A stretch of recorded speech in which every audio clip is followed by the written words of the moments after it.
In previous class,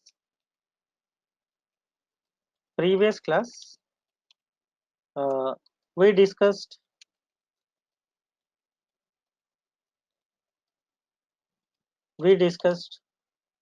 Spark installation, right? Spark installation. So Spark installation requires, so Java must be installed. Java must be installed. And second one, we see Scala installation. Scala installation, and we see and Scala home. How to set Scala underscore home and path variable. Path variable. We seen this one, right? How to install Scala and how to set up a Scala underscore home and path variable. Next we see Spark installation. Spark installation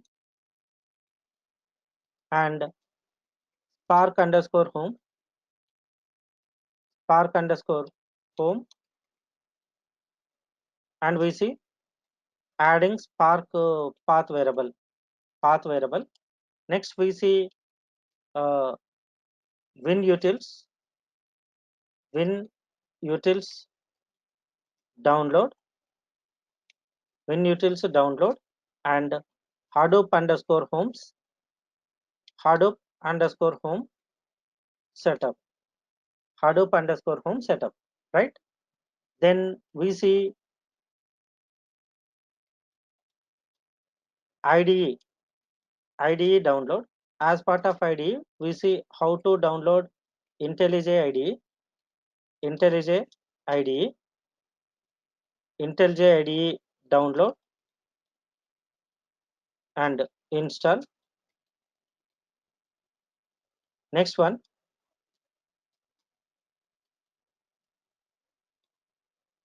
next we see uh, adding Scala plugin. Scala plugin to IDE. We see these all features in all steps in previous class. So how many of you did this setup? All these steps?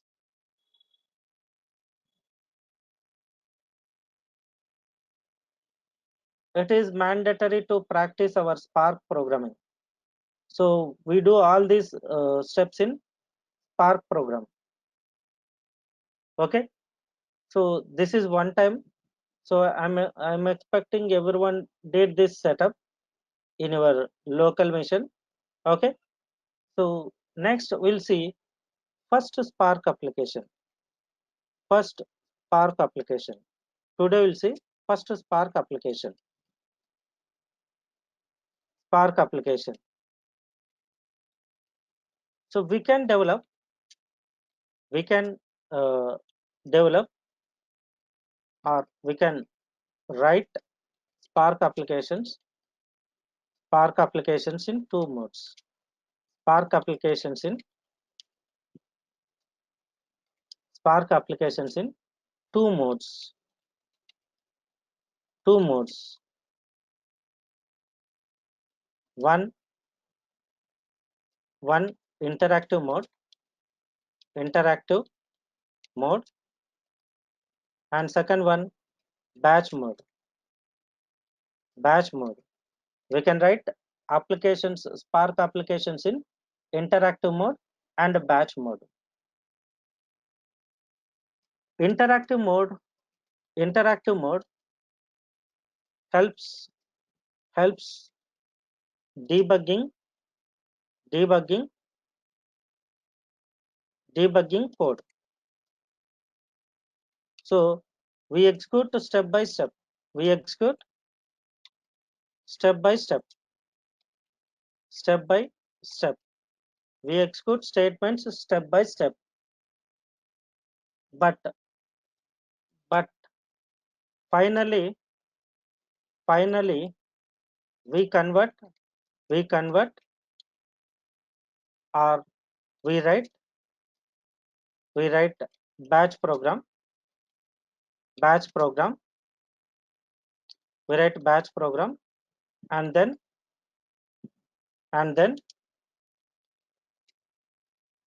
we run we run on standalone cluster.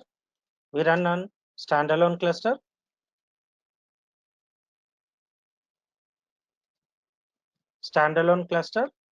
or yarn cluster,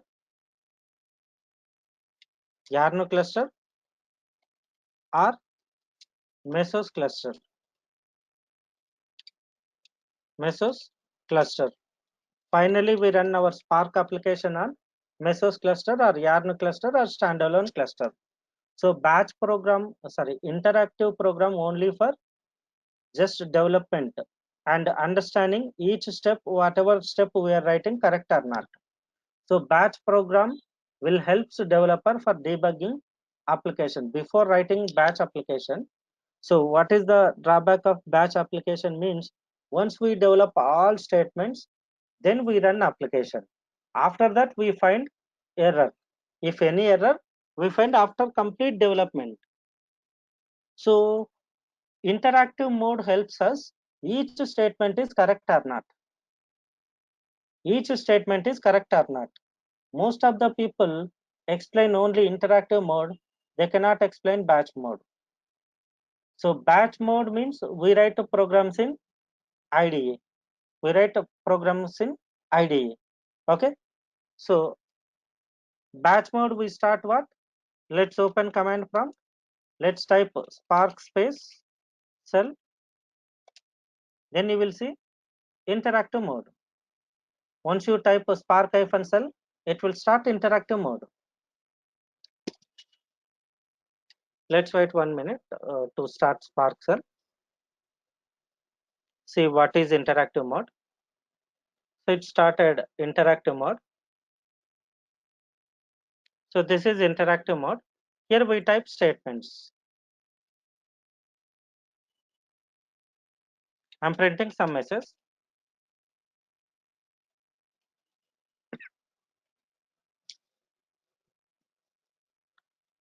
So like this we write the statements.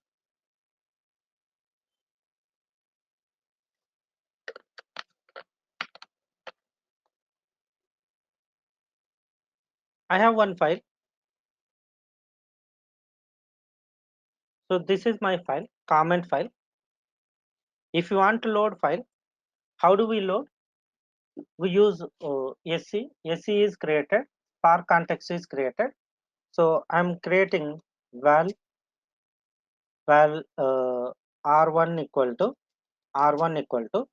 sc dot text file,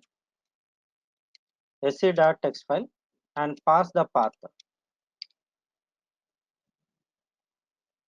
plus comment dot txt.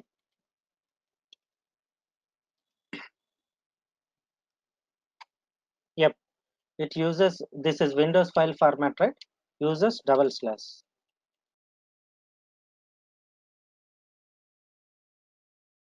Okay, then r1 dot take of 4. I'm reading just 4 lines. So this is 4 lines. Then print r1 dot collect dot for each println. Sorry, not T1, R1. So it is displaying complete data of that file. So in this way, what we will do? We will do step-by-step execution. We will discuss each and every step in our programming. So I'm showing interactive mode. In interactive mode, what we will do? Step-by-step execution. If we feel everything is correct, then we convert all these statements into batch programming. Okay. So batch programming, to implement batch programming, first interactive mode interactive mode, we open by typing spark-cell command, spark-cell command in console. By typing spark-cell command, we can open interactive mode.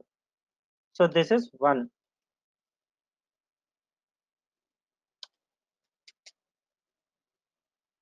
And second one, IntelliJ IDE, IntelliJ IDE also provides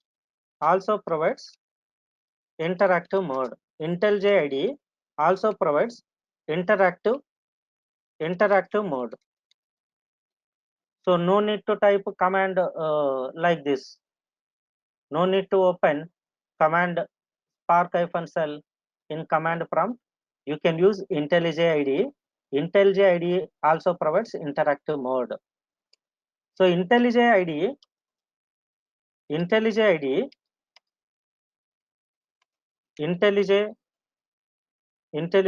IDE provides both interactive mode and batch mode. We will see how to write Spark applications in batch mode, how to write step-by-step execution in interactive mode. Once we develop a step-by-step execution, how can we combine all those statements into batch mode? We will see all these step by step. Okay. Someone type question. Yep, Java is not mandatory. I didn't see your name, friend. So Java is not mandatory to write a Scala code. It is just optional. We can write Java code in Scala programs, but it is optional. Scala is a language. First, Scala is a language. So around 7 to 8 classes, we will discuss Scala. Once you understand Scala code, then you can easily write Spark application. So you can easily understand Spark code. So we will spend around 5 to 6, 6 to 7 Scala classes. I will explain from basics to Scala collections. Okay. No worry about the Scala. Scala is a simple to learn. Scala syntaxes are very simple and easy to learn. Okay.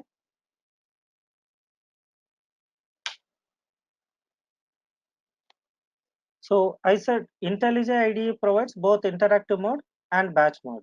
Okay. Here, write first to write the Spark application, we need IDE. To write the Spark applications, we need IDE. And the next one, to write the Spark applications, we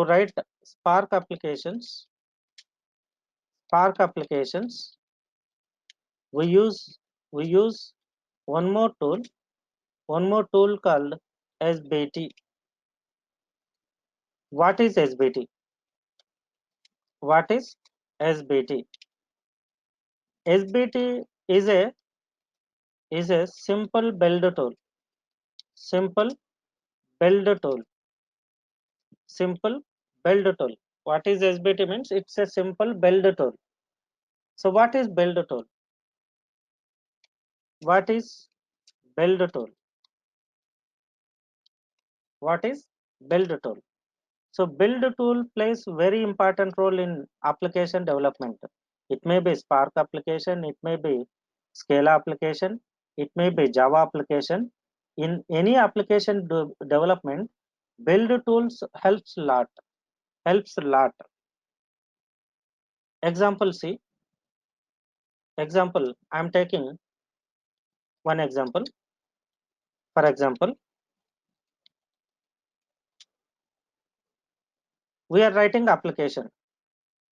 So we are writing application 1.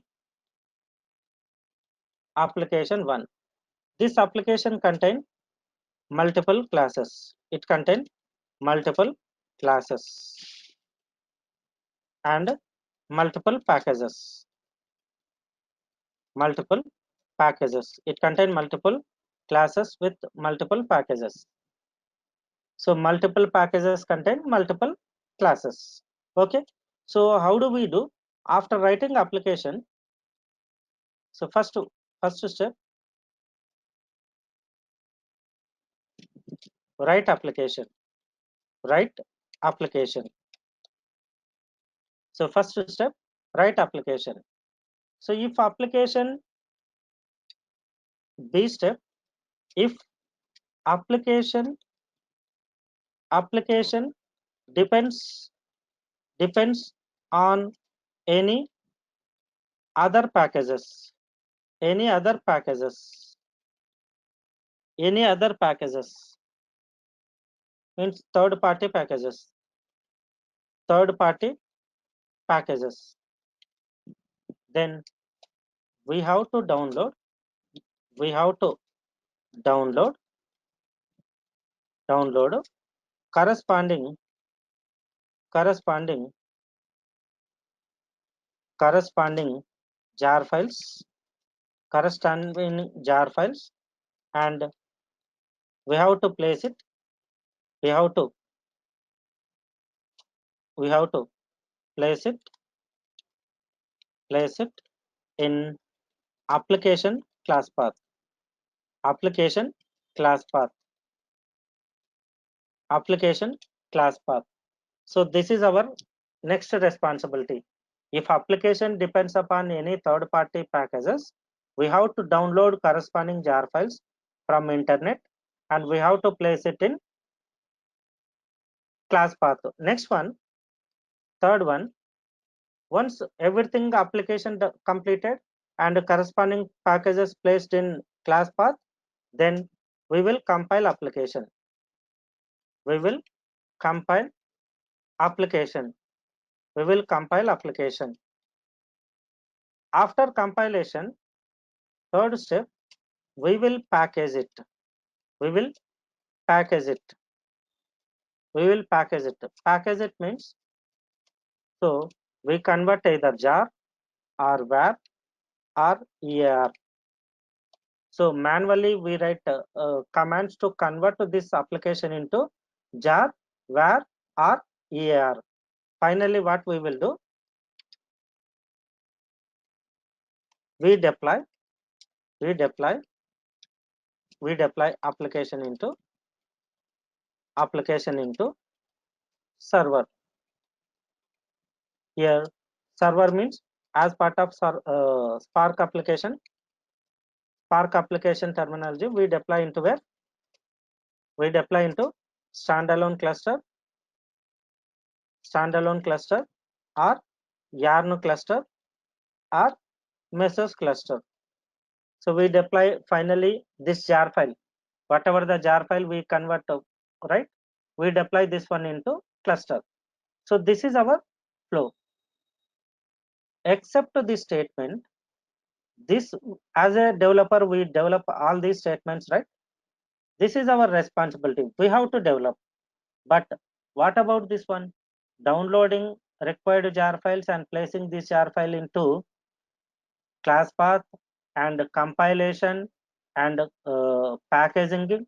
So this one we do many times. If you change anything and we do all these steps multiple times. So what we will do? We automate this complete process. We automate this complete process using build tool. Using build tool. By using build tool, we can compile, we can package it. If required, we can deploy in specific location. So for deployment, we use some other tool. So what we will do? We will compile, we will download. If required, we will download required jar files and we will place it, and we can compile, we can package it by using, we can automate this entire process by using build tool. So you got right. What is the purpose of build tool? So SBT is the one of the build tool it performs these activities. Okay, so there are multiple build tools in the market. There are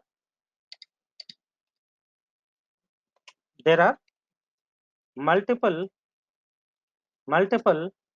build tools in the market. Build tools in the market. Example, we have Maven. Maven is mostly used tool, used build tool, and we have SBT. We have, let me search here. Let's go here. I will show multiple build tools. So here, let's click anyone. So we have Maven, Gradle, SBT, IVY, Grape, like this. There are multiple build tools, SBT, Gradle, etc. There are multiple build tools in the market. There are multiple build tools in the market. SBT is specially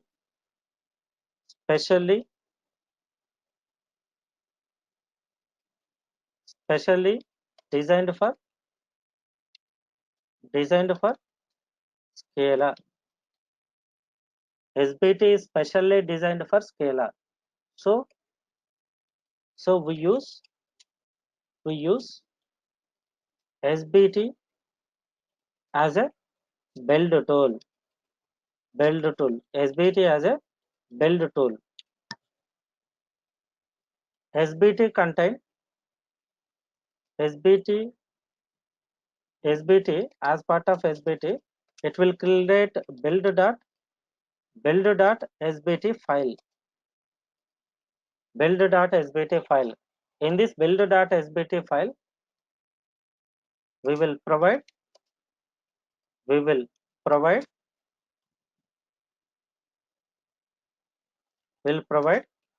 dependency.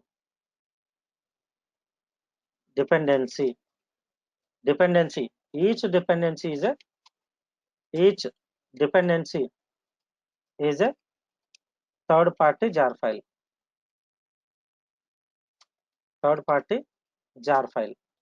So if you mention dependency, it will download dependency from internet and places it into our application class path. So SBT is a build tool, and by using SBT tool, what we will do, we will download required jar files, and we can compile our Spark classes, and we can package our complete application into jar. We can convert our complete application into jar. So we do B, C, D steps using SBT tool. By using SBT tool, we do all those steps. Okay. Next one. Let's see first Spark application. First Spark application. First Spark application. For any Spark application, Spark context is mandatory. First step, creation of Spark context. So if you are writing Spark application, means we create a Spark context. Without a Spark context, there is no Spark application. So first step, what we will do, we will create Spark context. Next one, read data from external storage. Read data from external storage. external storage system. And third step, what we will do, perform the operations, perform the operations, perform the operations, perform the operations on the data. So we read data from external storage, right? On that data we perform operations. Okay, next fourth step, load or save the results. Load or save the results, save the results to same storage or different storage, different storage, different storage. Once all four operations is completed, then finally stop the Spark context, stop the Spark context. So we do all these 5 steps in our any Spark application. We do all these 5 steps in any Spark application. We do all above steps, all above steps in any Spark application, any Spark application. We do all above steps in any Spark application. So first, what is Spark context?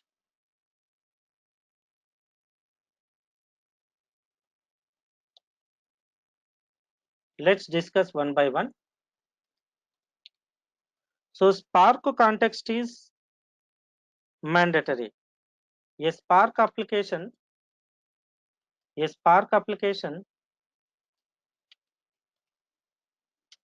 a Spark application will be created, will be created, will be created only with the Spark context, with the creation of Spark context, creation of Spark context. So Spark context is important. Without creating Spark context, we cannot create Spark applications. So Spark context is very important. Spark context is a predefined class. Spark context is a predefined class, predefined class presented in org.apache.spark package, org.apache.spark package. So if you want to use this Spark context in your application, if you want to create a Spark context application, if you want to create Spark context class object, Spark context class object, Spark context class object, we need to import that package.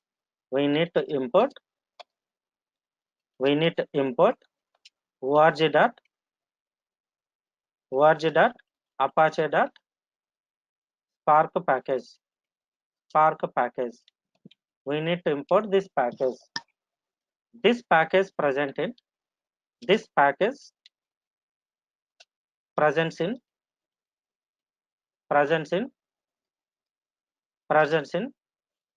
spark-core.jar file, spark-core.jar file.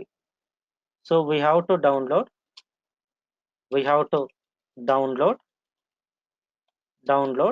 this package. We have to download this jar file and place it into class path,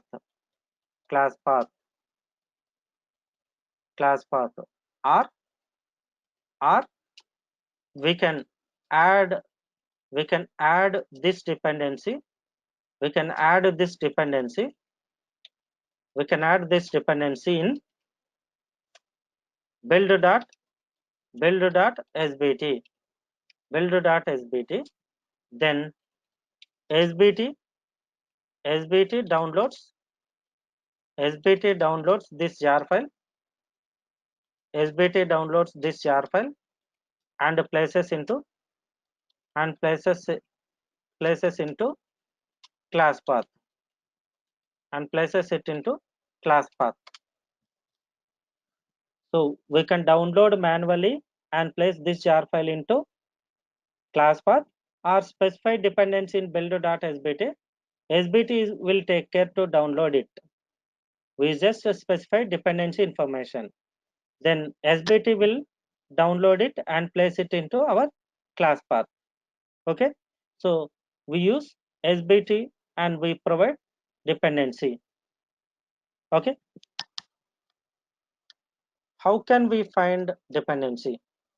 How can we find dependency? How can we find dependency? So open browser, open browser, go to Google, search Spark Core, Spark Core, Spark Core, Spark Core dependency, Spark Core dependency. Search Spark Core dependency, Spark Core dependency, Spark Core dependency. You will see first link, Maven repository link. So this is the link we will see. We will see this link. From this link,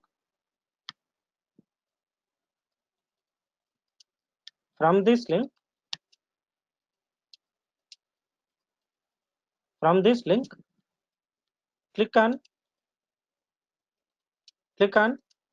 Spark core. Click on Spark core. You will see Spark core here. Spark core project. Click on Spark core project.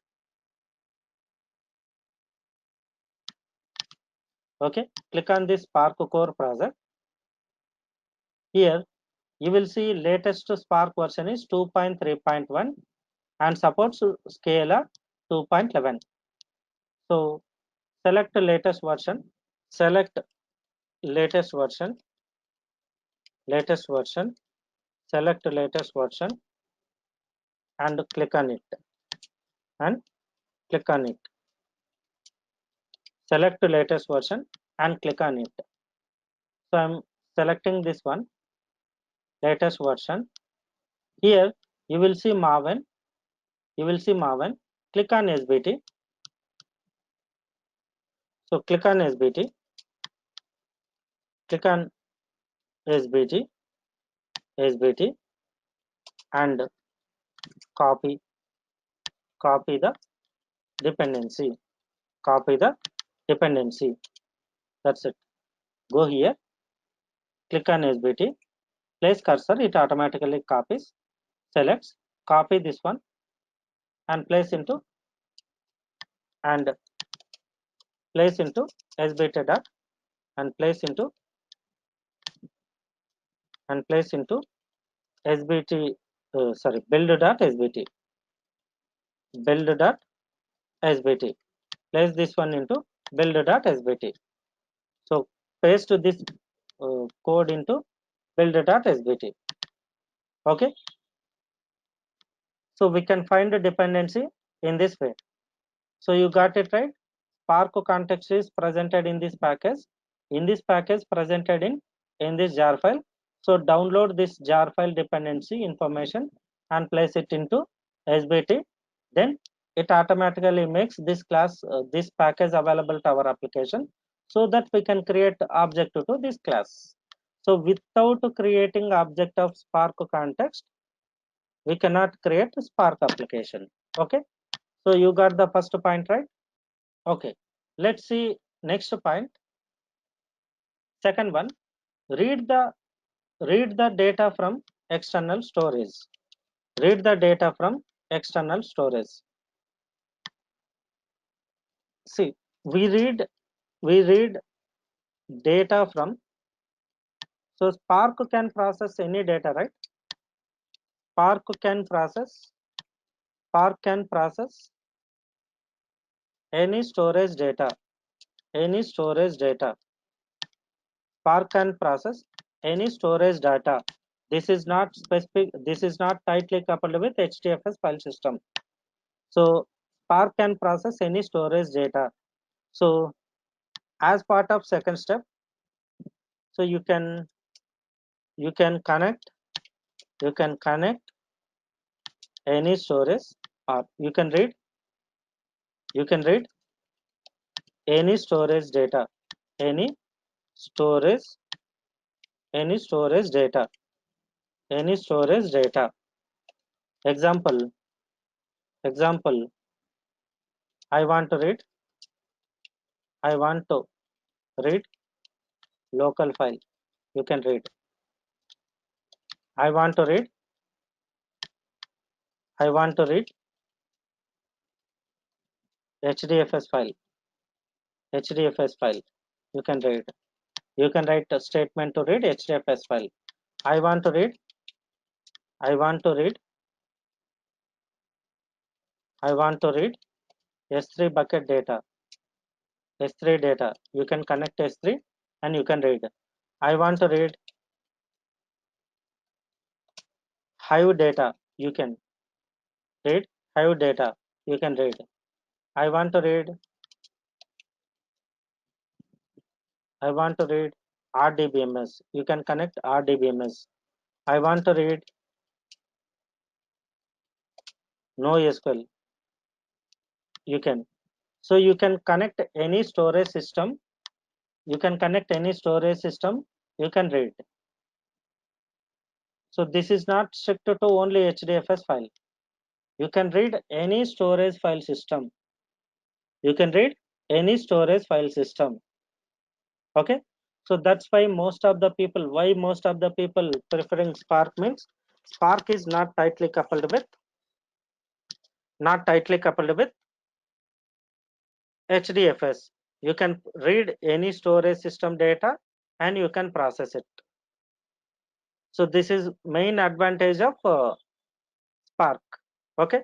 Next, once we read data into Spark environment,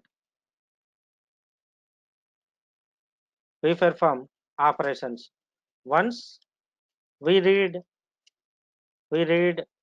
data into Spark environment,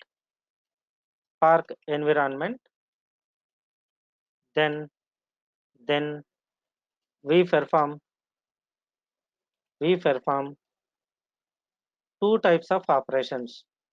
Two types of operations.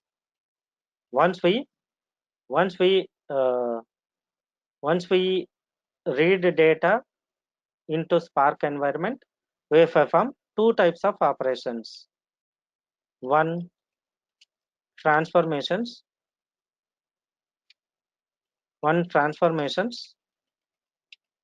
And second one, actions.